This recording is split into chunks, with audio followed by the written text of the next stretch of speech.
It's good to see so many of you here. My name's Rachel Harding and I'm an external consultant for Cambridge English Language Assessment. At the end of the webinar, I'll be joined by Corinne Doherty, who's a Principal Research and Validation Manager for Cambridge English Language Assessment, and we'll answer as many questions as we can. Today, we're going to look at how to develop your students' functional language skills in order to prepare them more effectively for the Cambridge English Key for Schools exam. So here's an outline of the webinar.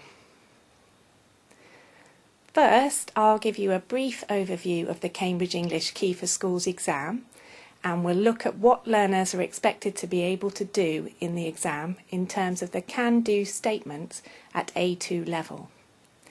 Next, we'll look at the resources available to help you prepare for the Cambridge English Key for Schools exam.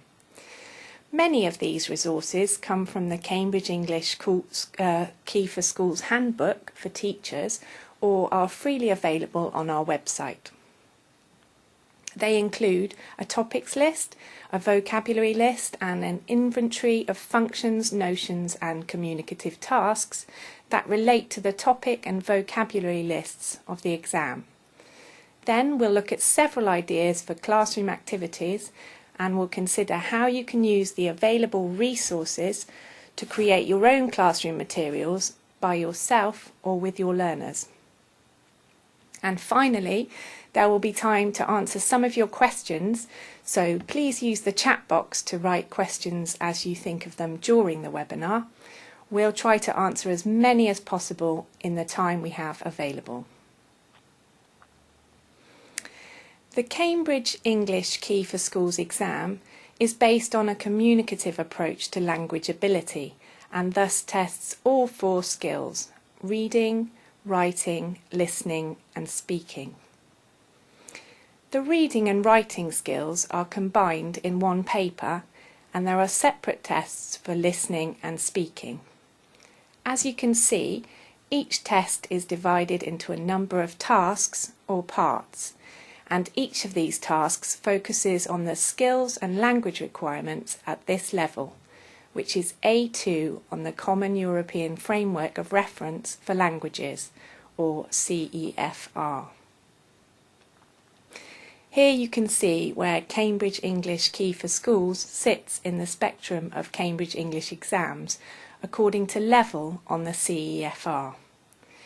The requirements at each level are often talked about in terms of the can-do statements that are provided by the CEFR. So let's have a look at these now. So here are some example can-do statements. These are can-do statements for overall general ability. I'm going to read them out, and as I read them, I want you to think about which of these words are the most important in these descriptions. As I read, type the words in the chat box that you think describe what learners can do at A2 level. So, at A2 level, for reading, learners can understand straightforward information within a known area. For writing, they can complete forms and write short, simple letters or postcards related to personal information. For listening, they can understand simple questions and instructions. For speaking, they can express simple opinions or requirements in a familiar context. Great, so lots of words being typed in there. You seem to have identified the key words like straightforward information, short, simple letters, familiar context. So thinking about the key words in those descriptions, let's move on to the topic list at A2 level.